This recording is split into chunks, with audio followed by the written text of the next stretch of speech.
Hello super investors, Brightcom group में और एक पॉजिटिव बेस्ट न्यूज़ आई है। मैंने आपको इसके पहले वीडियो बनाकर बताया था कि ब्राइटकॉम ग्रुप में पॉजिटिव न्यूज़ आई है, धमाका न्यूज़ आई है कि ब्राइटकॉम ग्रुप को एएसएम स्टेज 4 से निकालकर एएसएम स्टेज 3 में डाल दिया गया है। उसका इम्पैक्ट क्या होगा पिछली वीडियो में आपको बताया था।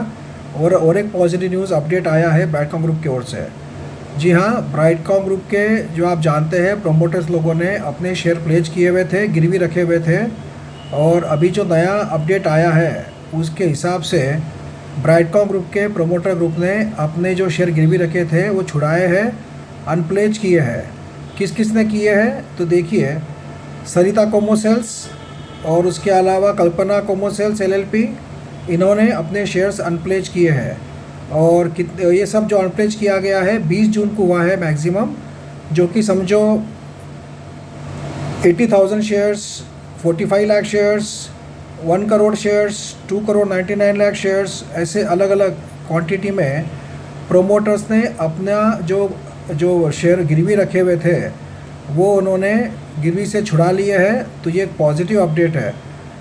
कंपनी के प्रोमोटर्स कोई कारण से अपने शेयर्स गिरवी रखते हैं बैंक में या एनबीएफसी के पास पैसे उठाने के लिए, वो खुद के बिज़नेस में लगाते हैं या कई भी कारण से उठाते हैं, और जब उनका काम पूरा हो जाता है तो वो फिर से अपने शेयर पेमेंट चुकाकर छुड़ा लेते हैं। जैसे कि हम लोग बैंक में से लोन लेते हैं कोई भी कारण से तो कुछ गिरवी रखना पड़ता है, घर, प्लॉट, कोई सोना रखना पड़ता है गिरवी, वैसे शेयर्स भी गिरवी रख के पैसे उठाते आते हैं। तो जब भी काम हो जाता है हम पैसे चुका देते हैं तो हमारे गिरवी रखे हुए शेयर छूट जाते हैं। तो वैसे ही गिरवी के रखे हुए शेयर ब्राइटकॉम ग्रुप के प्रोमोटर ग्रुप, जिसमें आप जानते हैं सरिता कोमोसेल्स एलएलपी और कल्पना कोमोसेल्स एलएलपी, इन्होंने जो शेयर्स गिरवी रखे थे उसमें से कुछ शेयर्स इन्होंने छुड़ा लिए हैं। तो ये काफ़ी पॉजिटिव अपडेट है। तो ये भी एक अच्छी बात है कि प्रोमोटर्स गिरवी रखे हुए शेयर, क्योंकि पहले जो आपको याद होगा कि प्रोमोटर्स ने अपने शेयर्स गिरवी रखे थे और वो छुड़ा नहीं पाए थे, उसके कारण वो शेयर बिक गए थे। और वही एक रीज़न बताया था प्रोमोटर्स ने कि हमारा होल्डिंग इसलिए कम हुआ है कि हमारे गिरवी रखे हुए शेयर्स हमारे बैंक्स ने या एनबीएफसी ने सेल कर दिए ऊपर मार्केट में, जिसके कारण हमारा होल्डिंग कम हो गया। बट इस बार ऐसा नहीं हुआ है, प्रोमोटर्स ने अपने शेयर छुड़ा लिए हैं और पेमेंट चुकता कर दिया है जिसके पास गिरवी रखे थे।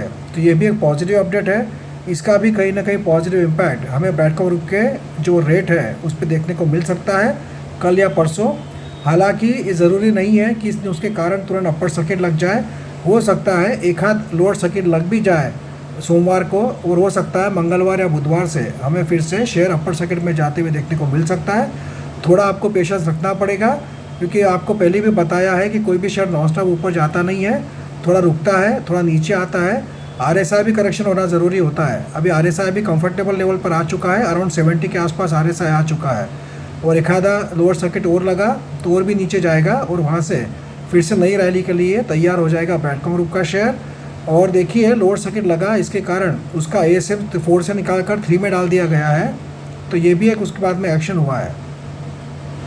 अब इसमें इंट्राडे अगर शुरू हुआ तो उसका फ़ायदा भी हमें हो सकता है, ऑपरेटर लोग फिर से एंट्री कर सकते हैं। ये फ़ायदा भी हो सकता है और नुकसान भी हो सकता है। तो 2-3 दिन में हमें पिक्चर क्लियर हो जाएगा। पर इतनी ज़रूर है कि ऐसा नहीं है कि शेयर फिर से गिर के 9-10 रुपये 15 रुपये तक चला जाएगा। हो सकता है कि 28, 28 या 24 से एक बार सपोर्ट लेकर फिर से रैली के लिए तैयार हो जाए। हालांकि मार्केट कंडीशंस भी इसके लिए डिपेंड करता है, मार्केट में क्या होता है। तो इसीलिए आपको थोड़ा पेशेंस रखना पड़ेगा। आपने रैली देखी, थोड़ा करेक्शन भी देखिए, ये सभी शेयर्स में होता है, सिर्फ ब्राइटकॉम ग्रुप में नहीं होता है। बट दिक्कत ये हो जाती है कि जब भी शेयर में करेक्शन हो जाता है, लोगों में पैनिक फैल जाती है और लोग फिर से कंपनी के बारे में नेगेटिव बनना शुरू कर देते हैं। तो अगर आपने पॉजिटिव समझकर होल्डिंग किया था तो 2-4 दिन के लोअर सर्किट से आपको डरने की ज़रूरत नहीं है। और मैंने इसीलिए आपको कहा है कि आपको आपका ऑर्डर कैंसिल करना पड़ेगा। आपको ऑर्डर नहीं लगाना है सेलिंग की, और अगर आपने सेलिंग का ऑर्डर लगाई भी है तो मार्केट खुलने के बाद आपको तुरंत इसको कैंसिल भी करना है। ऑर्डर कैंसिल करोगे तो ही जल्दी शेयर घूमेगा, इस बात को आपको ध्यान रखना है।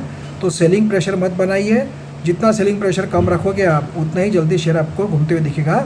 तो देखते हैं ये 2 पॉजिटिव न्यूज़ का असर कल ब्राइटकॉम ग्रुप पे क्या देखने को मिलता है। बट आपको थोड़ा सा पेशेंस रखकर, हिम्मत रखकर बने रहना पड़ेगा। लॉन्ग टर्म का नज़रिया होगा तो, और शॉर्ट टर्म के लिए बाय किया होगा तो आप प्रॉफिट बुकिंग भी कर सकते हैं और फिर से राइट टाइम पे आप एंट्री भी कर सकते हैं। तो आपको थोड़ा सा वेट करना है। जो लोग नई एंट्री करना चाहते हैं या एवरेजिंग करना चाहते हैं, मेरे हिसाब से उन्होंने थोड़ा रुकना चाहिए। शेयर जब रिवर्स मारेगा तभी आप एंट्री मारिए, क्योंकि कितना नीचे जाएगा, क्योंकि काफ़ी चीज़ों पे डिपेंड करता है। ऐसा नहीं होता है, कभी कभी सपोर्ट भी काम नहीं करते हैं और मार्केट कंडीशन के हिसाब से भी शेयर नीचे जाता है। तो इसीलिए जब भी रिवर्स मारेगा, जब भी आप फ्रेश एंट्री कीजिए या एवरेजिंग कीजिए, नहीं तो थोड़ा सा रुकिए और देखिए। और जब भी आपको अच्छा खासा प्रॉफिट हो रहा होगा, शॉर्ट टर्म इन्वेस्टर्स होंगे आप, तो प्रॉफिट बुक भी कर सकते हो। लॉन्ग टर्म के इन्वेस्टर है तो आपको डरने की तो ज़रूरत है ही नहीं। तो देखते हैं क्या होता है। एंड फ्रेंड्स, अगर आप चाहते हो आपके पोर्टफोलियो का लॉस रिकवर हो तो मुझे व्हाट्सअप करके पूछ सकते हो 9545850000 इस नंबर पर। Thank you friends.